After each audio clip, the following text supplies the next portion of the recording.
Not all 4x4s are created equal, especially in the eyes of the customer. That is why the 4x4 equipment business is so vast.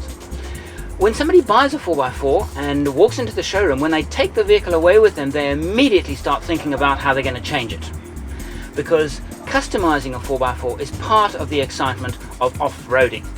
No vehicle is going to be perfectly adapted to a specific customer's needs as it leaves the floor. So this is a typical example. I've chosen this Land Cruiser and my passion is off-road exploring. I have a family, so I'm going to have to do some work to convert this one. I'm also passionate about really long distance remote traveling, so I'm going to have to do some more work to a vehicle that is actually designed for farming and mining. And that's what this program is all about. We're going to take vehicles, station wagons, long and short wheelbase, pickups, all kinds of vehicles, and we're going to talk about adapting them to our own specific needs. So welcome as we learn how to adapt, customize and enjoy our 4x4s.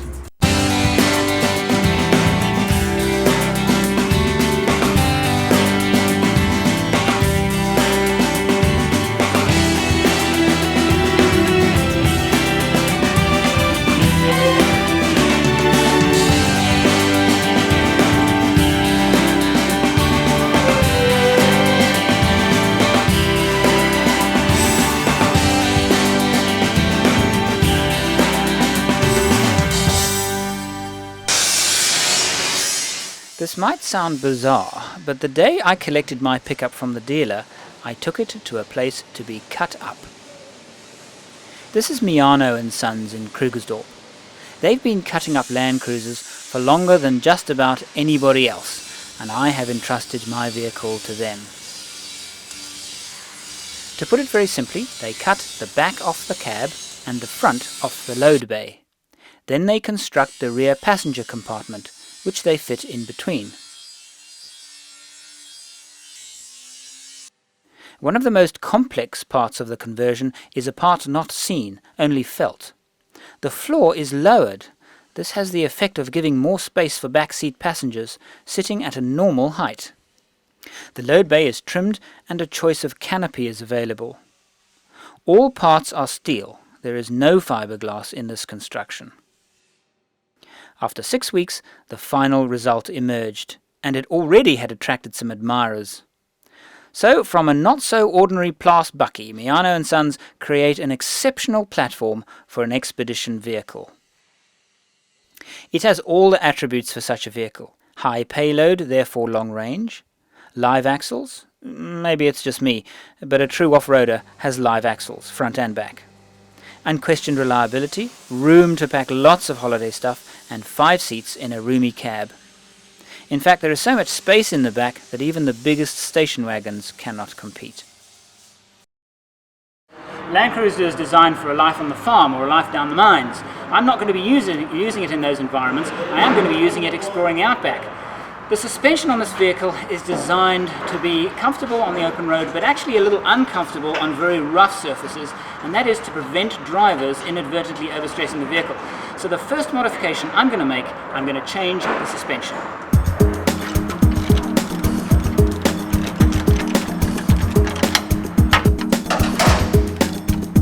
I fitted a set of Old Man Emu springs and shocks. I had heard many good reports about these products, but had never taken the plunge and invested in a set. Shock absorbers, yes, I could see the value in that, but springs, I had never experienced the difference firsthand.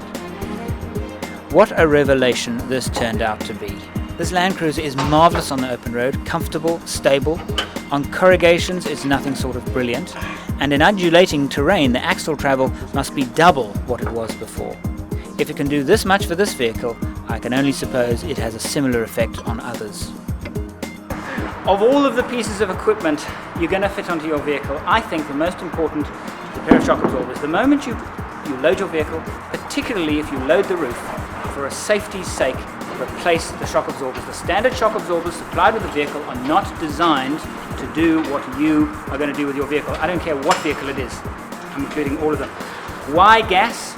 Simply, gas shock absorbers stay cooler. Shock absorbers are full of oil. On a rough road, especially corrugations, surfaces like that, the oil gets very hot. It gets so hot that bubbles form in it. Now air can be compressed, and what happens is, you've got a vehicle, heavily laden roof, and shock absorbers that start to fail.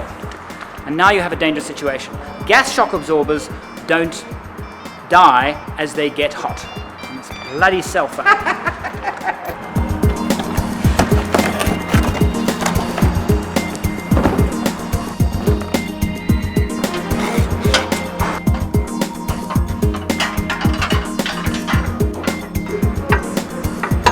One of the options, which I didn't go for but was tempted, is a set of greasable shackles. They are the same as the ordinary shackles, but because they can be regularly serviced, they and the bushes last much longer. The original shocks, one back and one front, are wrapped up with heavy cable ties and secured above the chassis.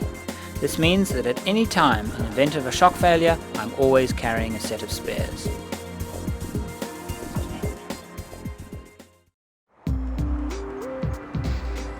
Alloy rims have in many cases become cheaper than steel rims, but are they as strong?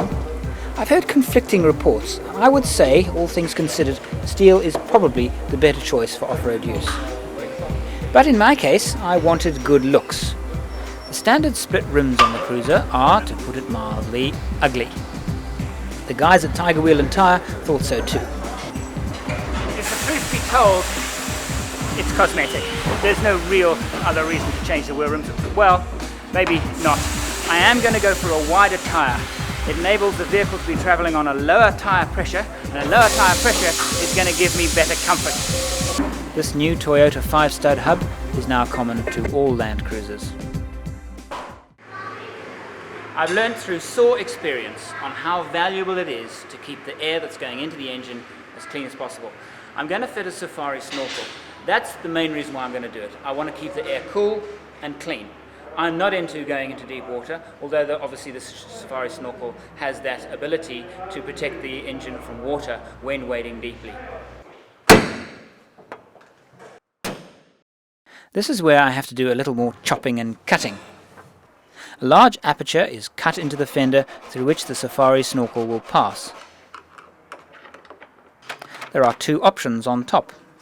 This is a pre-cleaner, suggested if the vehicle is going to be used every day in very dusty conditions. I have selected the traditional ram head, better suited for the average life of a 4x4 required to travel long distances before the worst of the dust is encountered. The air, now much cooler and cleaner, is taken in at the top, through and into the original air filter, which will now probably last about 100,000 kilometers. There's a saving here straight away. I don't know if the ram effect increases engine power, but maybe it does. An Outback roller draw system, the second I've owned, will become the basis for the Safari packing system that I will develop in the back. Happily, they've redesigned this, the freezer slide lock mechanism. There's nothing quite like a good draw system to make things easier to access and pack.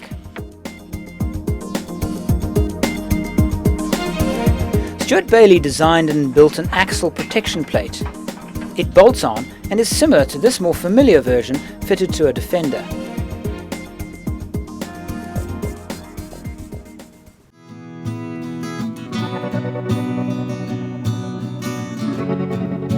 I think everybody agrees that ARB make a great bar for the Cruiser. Bull bars are there to protect the radiator from light impacts and are a good place to mount winches and spot lamps. But what amazed me was the fit. This bar is not simply attached to the chassis. The mounts are sleeves through which the chassis rails run. So often, bars are strong while their mounts are weak. It's given me a lot of confidence in a bar as protection, but also a place from which I will undoubtedly winch and jack. And because I don't have the luxury of airbags, there are no special mounts for these. Be aware, if your vehicle has airbags, you can't go and fit any old bull bar and expect them to work in an accident. A word on mounting winches. The control box here is not in an ideal position. I couldn't find any room in the engine bay, so this'll have to do. It's much better under the bonnet, away from mud, leaving the winch drum unobstructed. IEF Engineering make a superb mod for this Cruiser. It's a double spare wheel carrier for the back. With this, the main spare wheel is removed and the space is used for fitting of a huge fuel tank. This fuel tank is a 170 litre unit supplied by Bailey's Off-Road. It should give me a range of about 1500 kilometres. I recommend that you do everything you can to carry fuel in tanks, not in heavy jerry cans on the roof. I know it looks macho, but it's important to keep weighty items off the roof.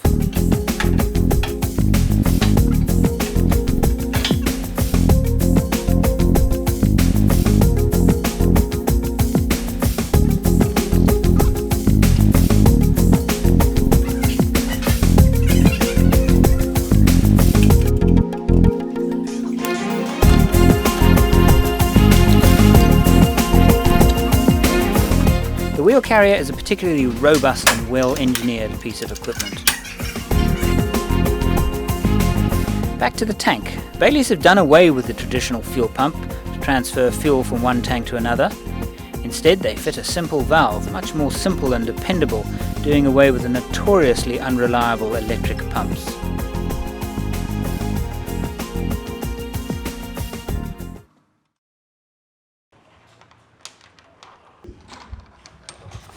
So what makes a good roof rack? Well, I think they should look good, should be nicely finished, should not be too heavy.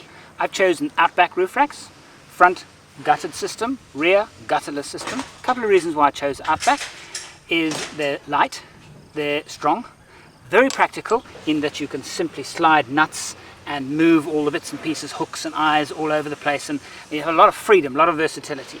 The jerry can holders simply bolt on. You can slide them, move them, adjust them where they go. The gas canister holders, you can do exactly the same thing. You can add your own things by simply sliding a nut in and adding your own bits and pieces. The other important thing about it is that I can take a hook. Let's say I'm in the bush and I want to put some firewood or something, or strap a quick tent to the roof rack. I can take a bungee and I can hook it underneath, okay, almost anywhere. Some roof racks you can't do that, and it's a pain, okay? Another thing, a roof rack should not be noisy. Roof racks designed in peculiar ways sometimes can be noisy, so shop around. These, not noisy at all. Quite impressed. The gutterless system on the Outback system is also unusual and particularly strong. It works with a simple bar that actually slips underneath the roof in the slat designed for mounting a roof rack, and it's really rather clever. A cap screw is used to tighten it, and it literally squeezes the bracket in place. Very strong. Some roof racks are mounted to gutterless roof using a thing called a clinch nut. A clinch nut is strong, but it's not strong enough for a very heavily laden roof rack in rough country, and they're known to break. My rear rack is destined to have a table slung underneath and a solar panel on top. The solar panel is connected to the vehicle even when driving, and it keeps the battery topped up when parked for a long period. Proto in Stellenbosch make some brilliant equipment for Land Rovers. Their roof rack is the quietest ever and is built of black anodized castings. It has built-in flexibility to cope with the Defender's tendency to twist. It also has a highly versatile slat, ideal for safari use. They have also developed a rather novel rooftop fuel tank. On the forward section of the rack are a set of their homegrown sand and bridging ladders. Another nice thing about a roof rack is that if these things are not too wide apart, you put a mattress on it and you sleep on it. But these are, I haven't got a mattress on, passable, only just, but they are passable. You can actually put a mattress on this rack and sleep. Without doubt, the roof rack is an ideal location for a high lift jack. Now on to the electrics. We've started by swapping the original battery mount for a Bailey's battery mount that will enable me to carry 2 large batteries up front. It's a quick and simple process to fit.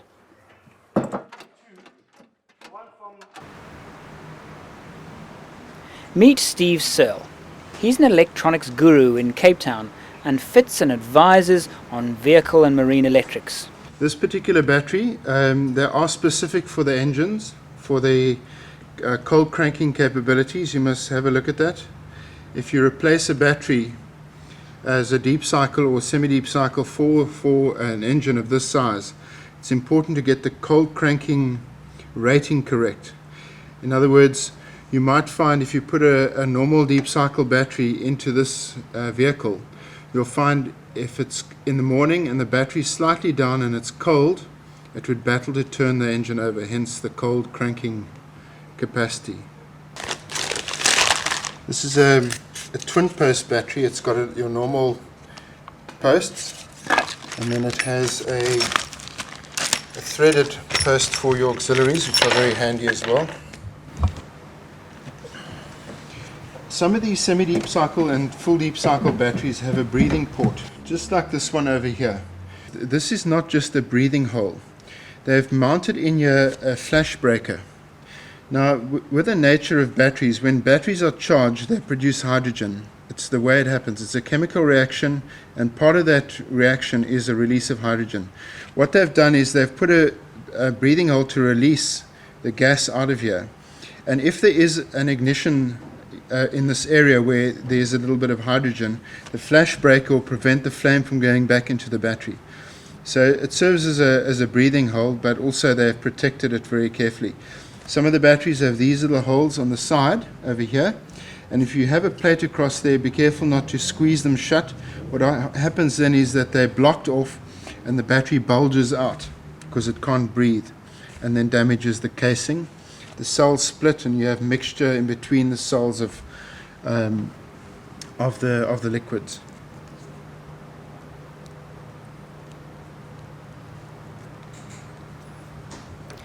Steve does his crimping using a hydraulic crimper. On his workshop wall he displays his lug museum, examples of voltage draining connections found in some of his clients' vehicles. Some of these are even standard factory crimps and are a recipe for lost voltage and poor performing electrical equipment. This is what a good crimp looks like. This 35 square cable, it's very expensive to get it in red and black. So if what I prefer to do is all the terminal endings, if they're positive, I put a red heat shrink over it, and the black would be the negative terminal.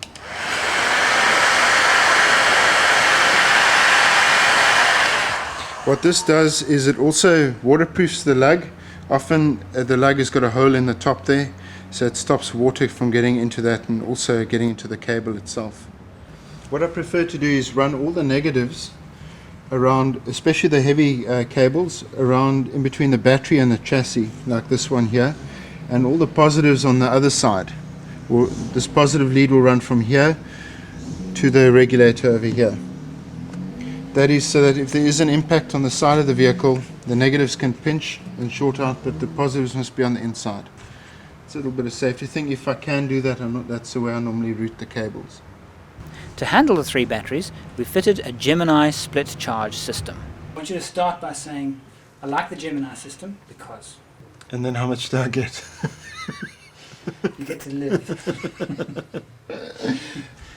I like the Gemini system because unlike the previous methods of charging batteries and isolating them, they used blocking diodes like these to split the charge up.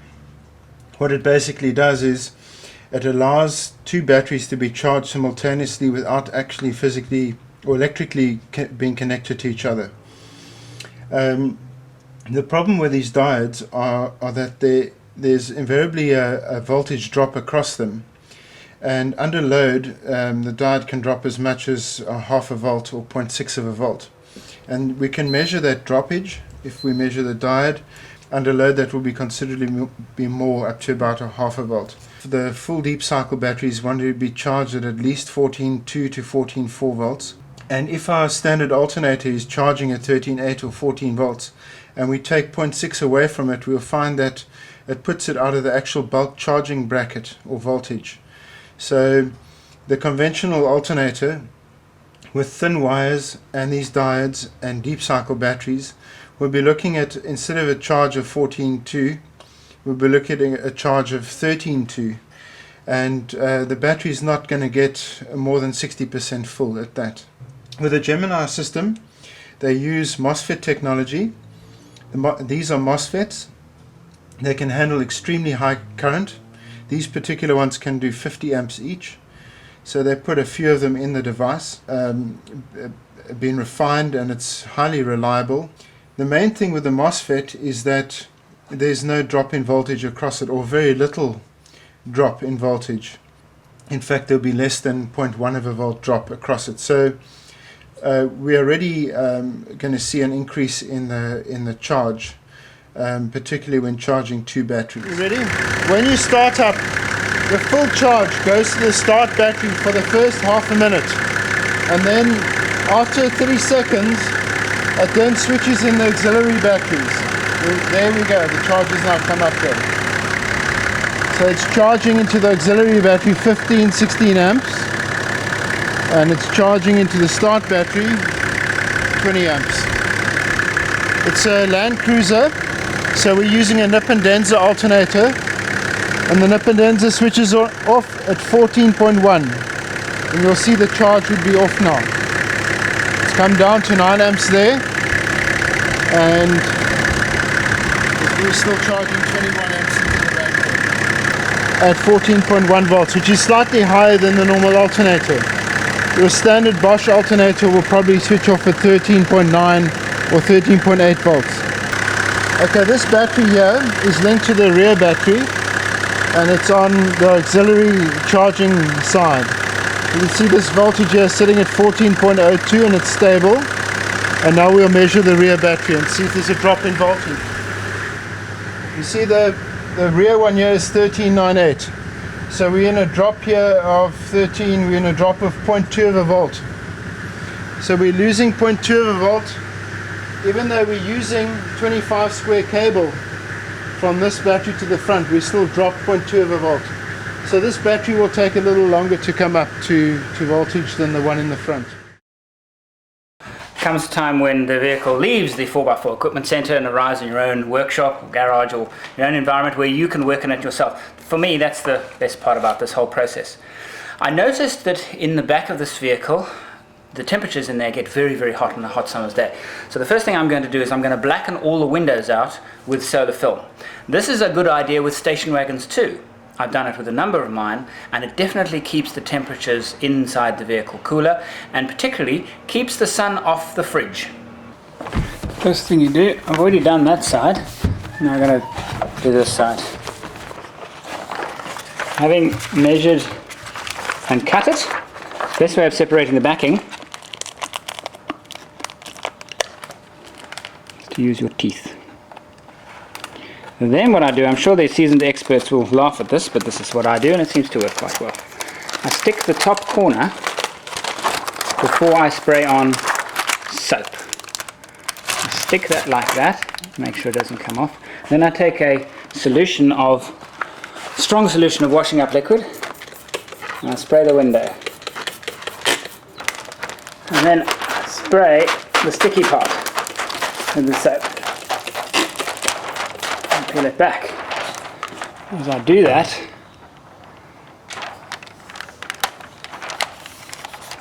start sticking it. Bad idea to put a little bit of soap on it as you do this, because it prevents it from scratching.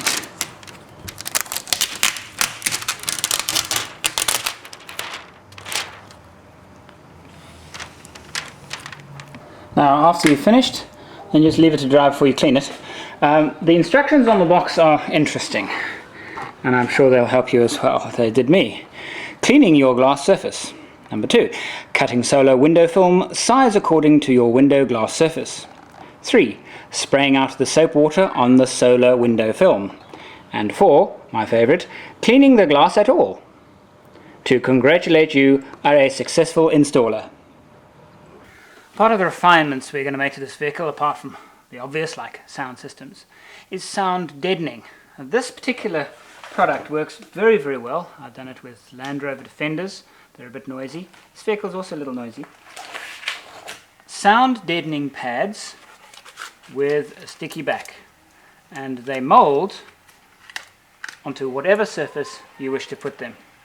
So we're going to have a bit of fun refining this vehicle.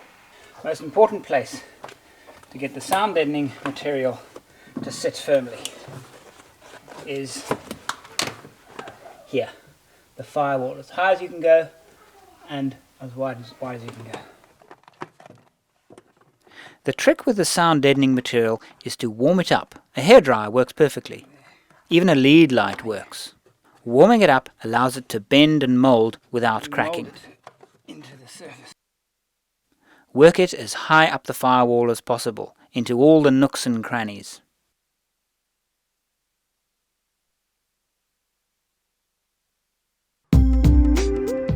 The 3 vehicles I had before this one all had tackless seat covers. They reduced sweating even with the cloth and leather seats I had before these. Of course, with the Land Cruiser's vinyl covered seats, they're going to make a huge difference to the levels of comfort.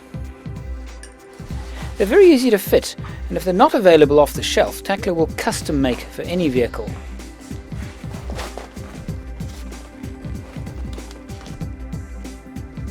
Their manufacturing process is pretty cool too. They use this to plot out each component so that they fit snugly and perfectly each time. I'm going to try a new piece of equipment called a trail blaster. It's a CO2, it's a fire extinguisher adapted for pumping tyres. See how well it works.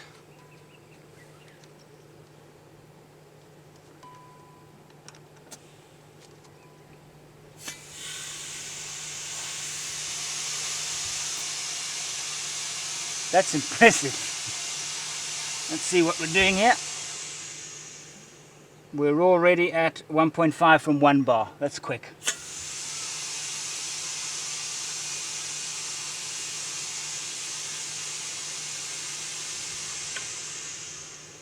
We're at 1.8 bar. I'm going to go to 2.5, which is the normal operating pressure of these tires.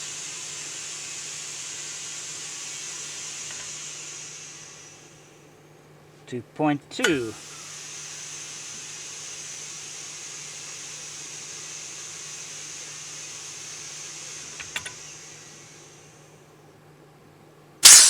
Well, if you ask me, that is quick. Weight? It's the weight of a fire extinguisher. It's not particularly heavy, but it's not particularly light.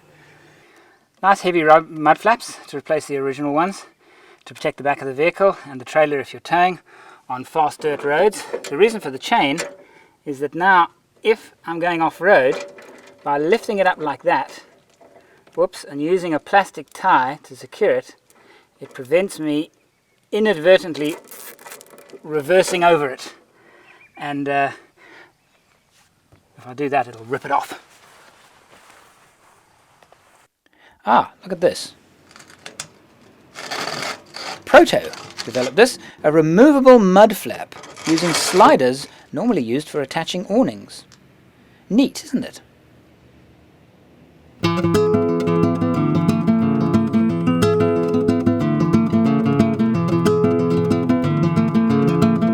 My vehicle's first trip to the beautiful wilderness known as the Richter's Veld. It was time to play with and test the equipment.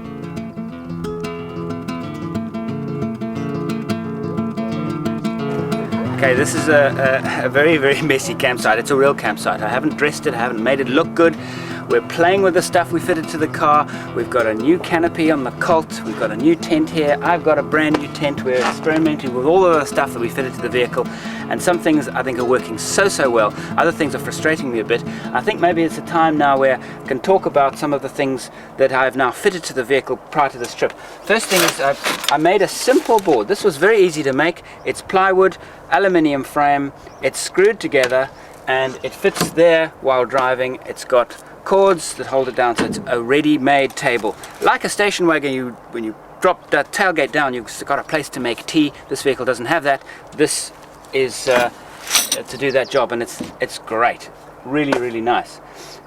One of the other things that I've done, I have a gazebo and I have long tent poles, and I don't want to arrive at a campsite with 25 poles and then try and have to figure how to fit them together. So I've fitted all of the pieces together. Instead of 25 small poles, I've got 6 long poles, but where to fit them?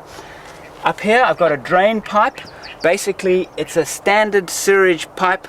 You get fittings on the end which are screw-in fittings, and if I actually open it up, it's a very, very simple. But that's now a word of warning on this, they come off, so make sure they're on tight. They come off on dirt roads. Basically a piece of sponge so the poles don't bang back and forward, and all my long poles are in there. Simple as that. So I'm carrying, and that's just tied on with heavy cable ties straight onto the roof rack. An easy awning. It's I've had it on a couple of my vehicles. It's just such a nice thing. It just works so nicely. That is a fairly familiar piece of equipment that you can buy at any outdoor store. I've got a solar panel working. I'll discuss solar panels later. I've used every bit of spare space I possibly can, and I've started with the back door. Now the back door, I've taken away the panel at the bottom here and fitted a stove, okay, using the space. I've used ordinary elastic straps, and I've now have my cooker behind this. I have a braai grid. It's now actually on the fire. Braai grid in a wallet like this, fits in there perfectly strapped in. Here's a smaller braai grid. I've put 2 hooks at the top, and my cutlery sits like this. Now this is nothing extraordinary, but it's worth doing. One of the very, very best pieces of equipment we fitted is a cargo net. A cargo net on the roof. This can be fitted to station wagons, pickups with canopies. Take a cleat, pull through some rubber thong, weave it through some nylon netting, and voila, a brilliant space-saving cargo net. It's marvelous at saving space. There are 2 ways of doing it. Spanset make one. It's also used for tying down items on a roof rack. They're rather expensive. This is a less expensive and I think more effective way of creating a cargo net. The other thing that's really working well, a simple shelf made out of aluminium strips. Very easy to make. Bolt it on, and now I have a place up there where I can just pack sleeping bags. Keeps them up and out of the way. The other thing that I have I've put in a working light. We arrived here very, very late the other night, and it was great. Just turn it on and it's fantastic for lighting your campsite. Not so much when you're actually in camp because it draws a lot of current, but it was great for setting up camp at night. It really was. It was marvelous. It's always advisable to tie heavy objects down. These load bay strips developed to load aircraft are a neat solution. Bolt them where you want them and attach the eyes as needed. It's a good idea to carry 2 spades, one for toilet duties, another for debogging the vehicle, but I figure if you're going to carry 2 spades, why not have them both suitable for debogging the vehicle? This is a little lightweight spade, and I like to keep my spade in a place where I can get to it and everybody can get to it easily.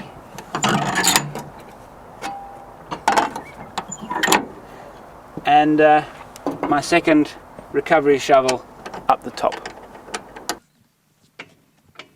You know, an onboard water tank is probably the most handy camp modification you can make. I do suggest though that you put the tap in an area that is well protected. A removable tow hitch is part of my wheel carrier, but what I recommend for a 4x4 is a tow hitch like this. The pin is used for recovery and the ball for towing.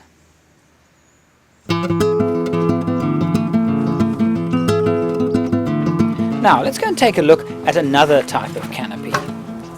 This is an interesting piece of equipment. This entire canopy is made by Alucab in Cape Town. Very, very nicely made piece of equipment. Aluminium canopy designed for off-road exploration, off-road use. Particularly nice in that you can get to the back of the canopy and put stuff in, access stuff, which I found a big frustration with mine. I've been unable to easily pack stuff at the back of the canopy. This, fantastic, really nice. You can get in there, and it's designed around wolf packs, the standard ammo boxes. In here, You can really have what you like, but what John has done here is he's put all his recovery equipment. He does a lot of off-road training, so recovery equipment is something he needs all the time. So he got them to put all the clips and everything and arrange his recovery equipment, his ARB pump, his fire extinguisher, stuff that he needs often or needs to get to quickly is just right there. Very, very nice. Okay, again, a roller draw system. They work so very well. Now, ordinarily, I would have difficulty packing and getting to stuff at the back. But again, that side door just makes it so easy. These things are actually made to measure. They're not all identical. And again, you can order clips, racks, boxes on the side here for your own particular pieces of equipment that you want to access quickly. Okay, this is the business end of the Canopy. The kitchen, gas bottle close by, and that is a working surface, and again made to measure. But of course, if you have different pots and different ideas of what you want to put in your kitchen, well, you just let them know and they will adapt it to your requirements. And it really is very, very practical. Plates and knives and tea bags and coffees and spices and quite nice here, your stove and your gas bottle. Your gas bottle never needs to leave the back. And of course, you driving along, you pull over the side of the road and everything's there for a quick cup of tea.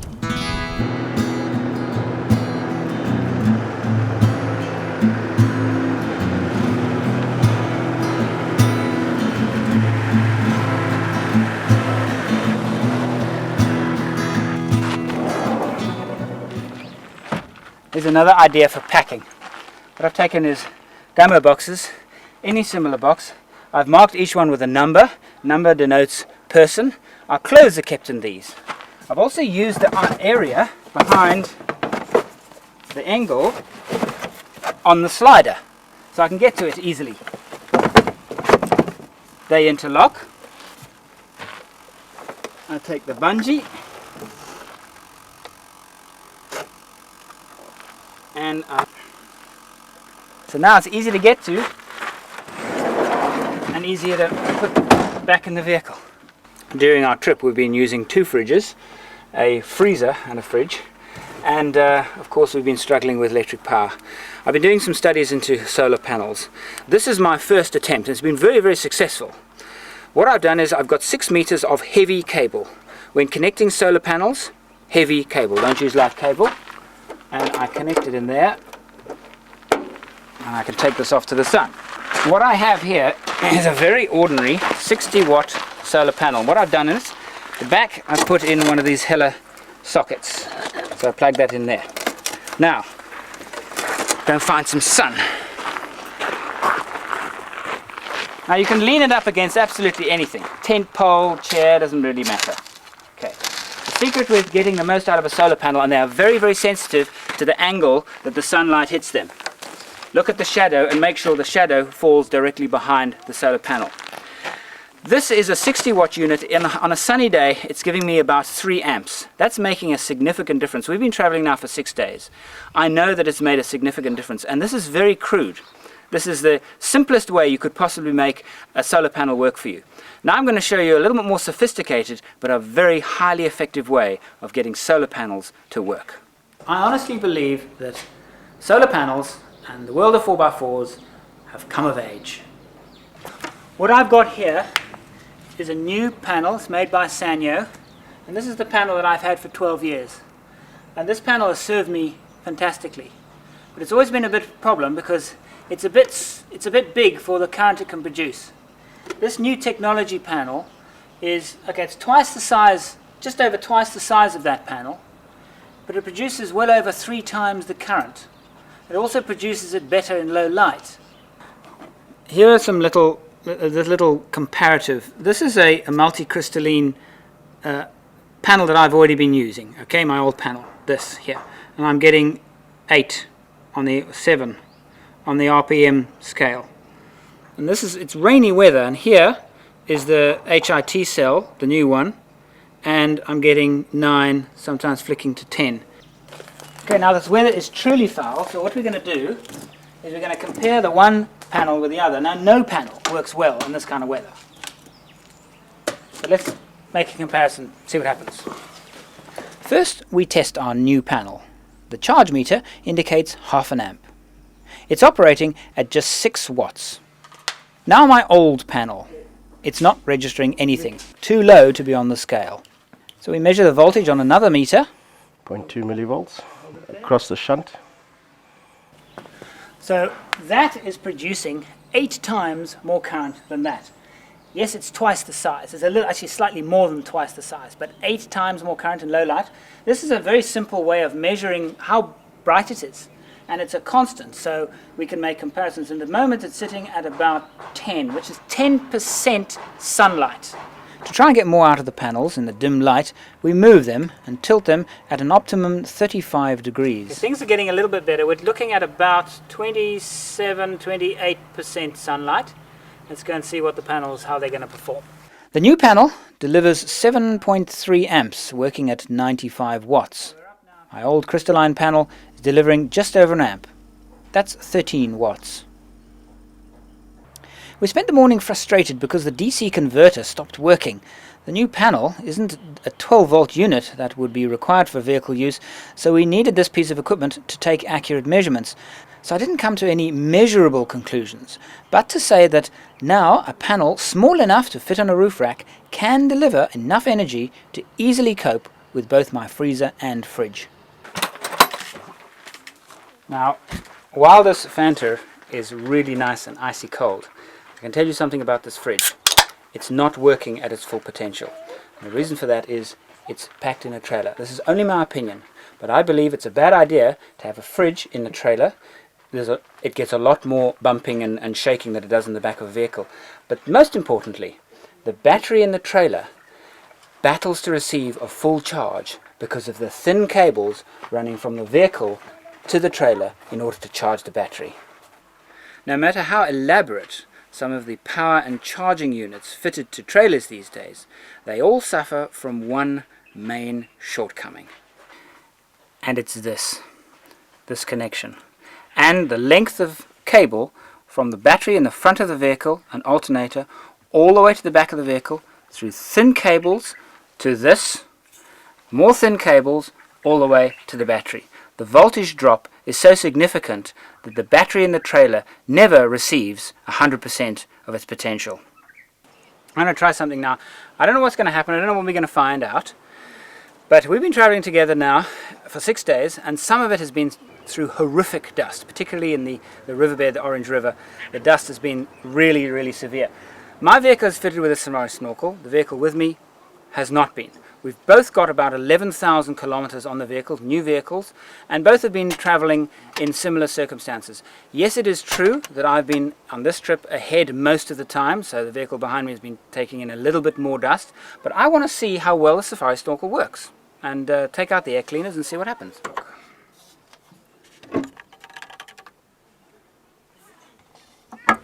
Okay, there's quite a bit of dust in there.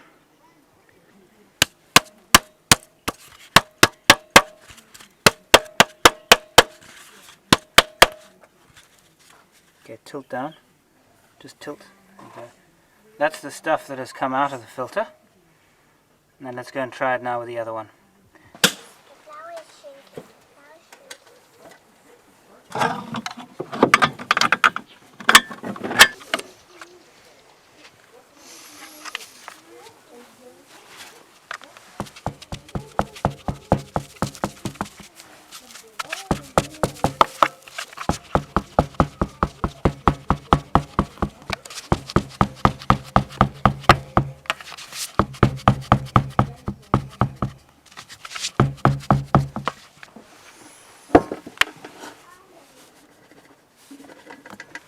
Right, I'm going to go make sure this was all done well.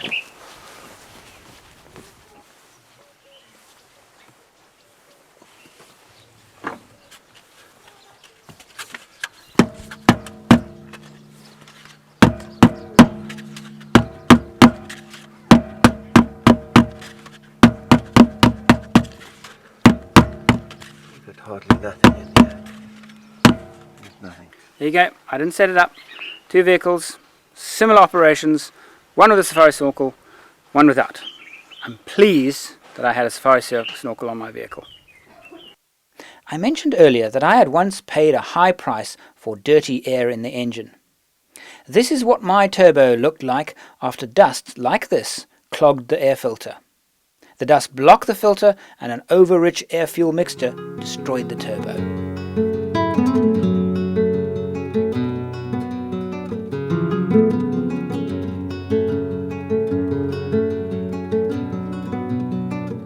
Well, we're back home, cleaning our vehicles. The secret behind a long-lived 4x4 is keeping it clean after a trip.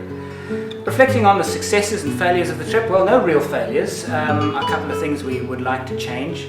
Some successes, I must say the range of the vehicle, fantastic. The spare wheel carrier at the back has allowed us to put a huge tank in. We filled up at Springbok on the way up through the Richtersveld, did the Richtersveld, came all the way back down to Cape Town. About 1,400 kilometers range, that's fantastic. Other successes that I haven't mentioned yet, this bladder, this is a front runner water bladder, ideally shaped for lying between the in front of the back seats. We actually had two of them, they carry about 40 litres each. They were a great success. And other successes you kind of picked up during this film. You know, the best way of getting good solid information about equipping your 4x4 really is word of mouth. That's the best way of doing it, obviously. And I suppose this has been my way of sharing this with you. So until next time, go safely.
Did you enjoy that? Then please subscribe. If you'd like to take our relationship to the next level from just $1 a month to support my productions, or if you'd like to download everything I've ever made, go to forexoverland.com.